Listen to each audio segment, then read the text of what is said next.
Sabah everybody and welcome back to the channel. Today we're going to talk about the LG V50 Thinq 5G dual screen. This is an accessory that you can pick up for the LG V50, specifically the Korean model, and that enables you to actually have two displays and the ability of running up to 3 applications at the same time. Also the ability of using it like a gamepad to play games and get more functionality out of just a standard candy bar style device. This is TK. Let's go ahead and see what makes the Thinq, well, the V50 Thinq and the dual screen option case that you can pick up for it so special.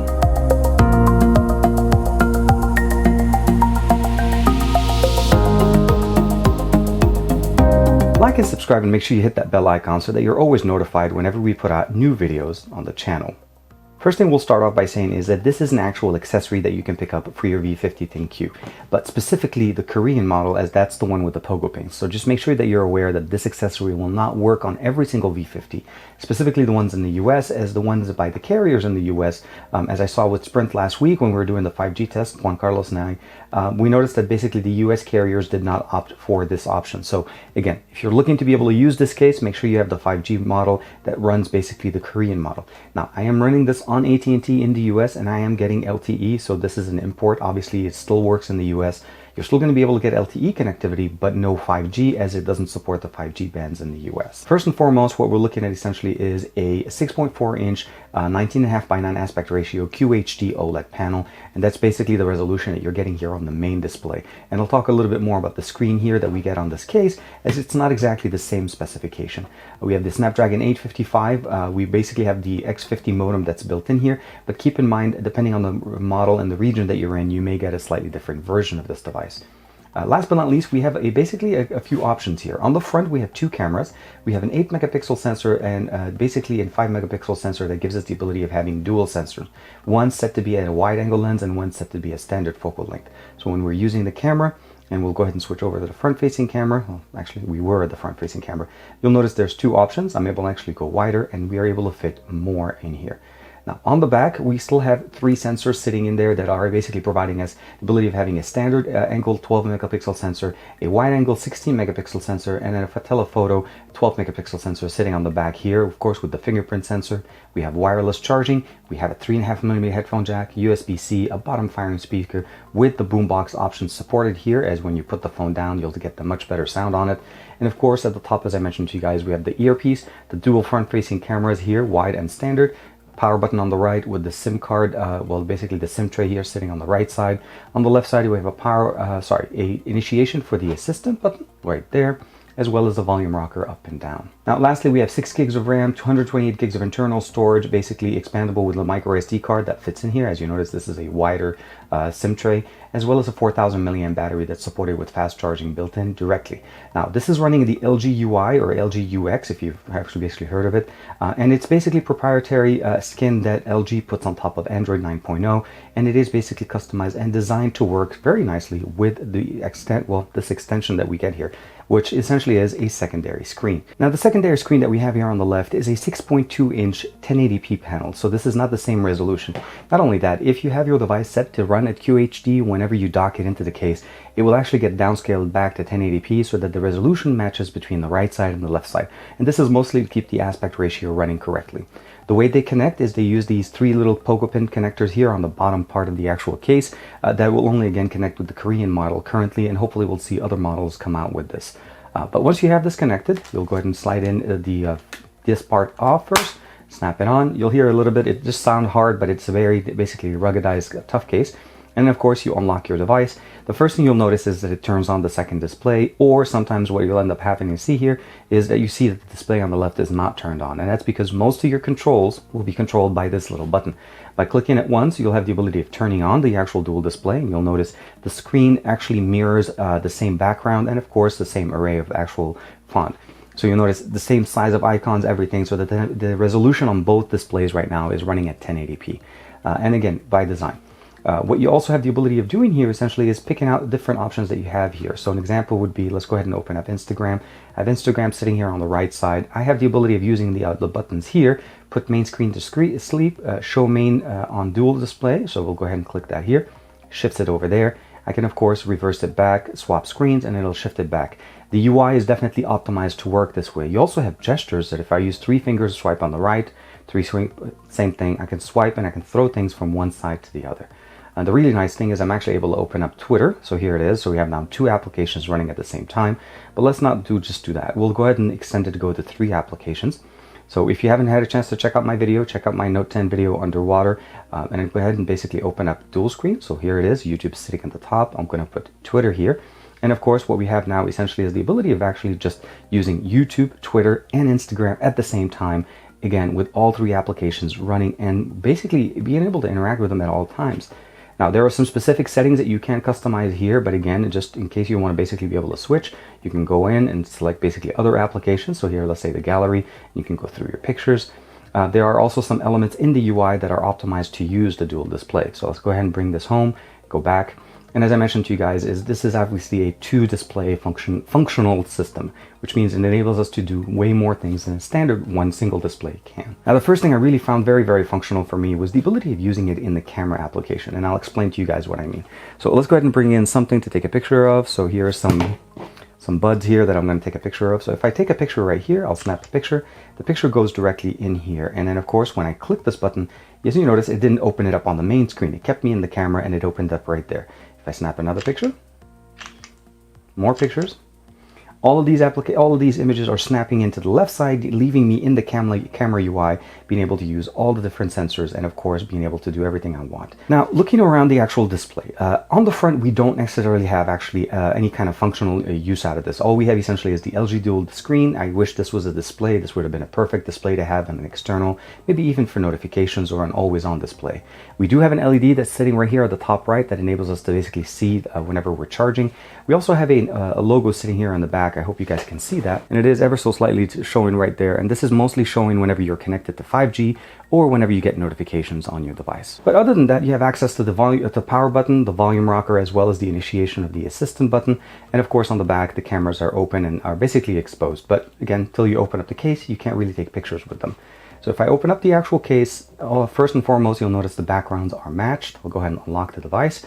There are specific options for this actual dual display. If we go under WizLock, this enables us to run multiple applications at the same time on both displays. Because by default, if you don't have this on, it actually tends to put one display or one side to sleep or in pause mode while you're using the other display. Now for additional settings, if we go under display and then we'll go under dual screen, you have the ability of setting up basically the dual screen tool. That's that little toggle that we see here. Use dual screen, the brightness level on both, as you can actually set the brightness level separately between each different display.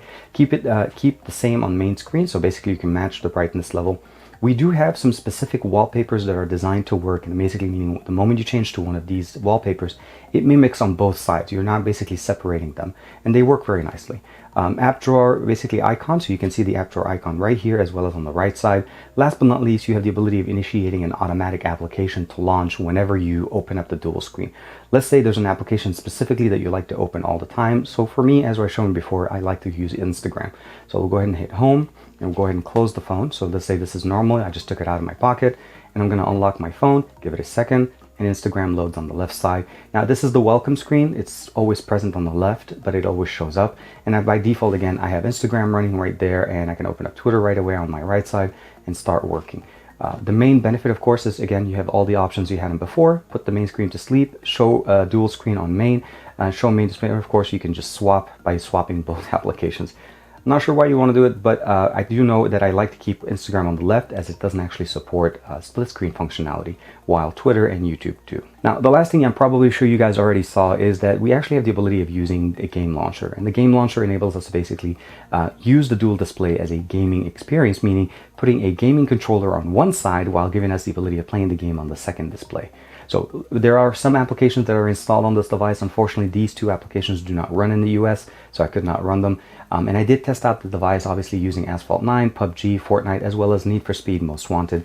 Mostly to see basically how the functionality of the controller are on this. So let's go ahead and open up. First and foremost is Asphalt 9, since I know this one is compatible. Now, the way the dual display works is that mostly the game itself will need to run on the second display. So I'll go ahead and use the 3-finger swipe, put the game on this side, and then we're going to basically open it up in this position. Bringing in the little navigation bar, you'll notice there's a little icon at the top here. I can click that and then I can open it up, and then now I'm in gaming controller mode. There are different options that you can use. You do have a vibration haptic feedback here to basically have more of a sensation whenever you're moving the buttons. You're also able to change the controller to different presets or even create your own. And depending on the application that you're using, you may need to do that. But for Asphalt 9 as well as for Fortnite, the main controller that we have here is definitely the one that we use.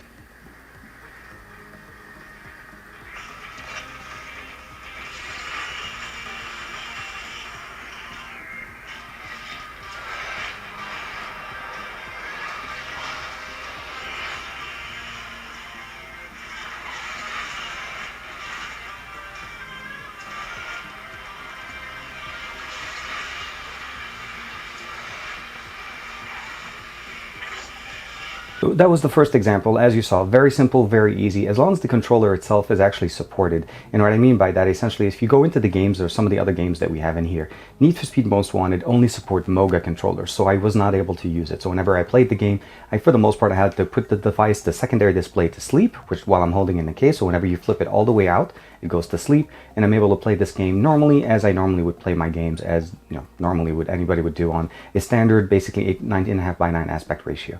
So let's go ahead and open up Fortnite, and I'm going to show you guys how cool this is. And of course, this is one of the better controllers configured directly to work with Fortnite.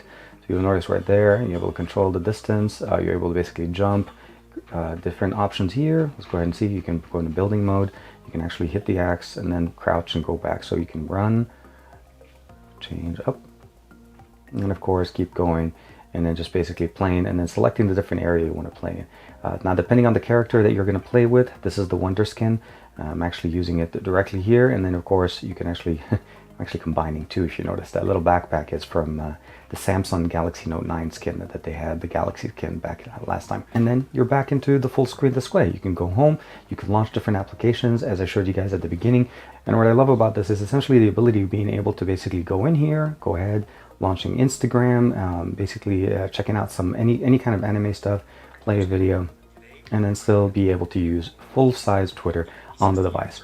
3 things running at the same time and basically fully functional. And when you're done, close the actual device and it goes back to sleep. And when you're ready to use it, open it up and use a fingerprint sensor, and it takes you back exactly where you left off. So the last thing I want to share with you guys real quick is one of the things that was kind of very unique to this. Now the secondary display does have basically a screen protector that's put on it, where the main display on the V50 does not. Picking up dust under the display, and it's starting basically going in there. So at some point or another, I do need to replace this screen protector here. It's not damaging the display, but just to kind of let you guys know that that is possible, and it does actually start peeling on its own. So I've been using the dual screen option on the LG V50 Thinq for the last week or so.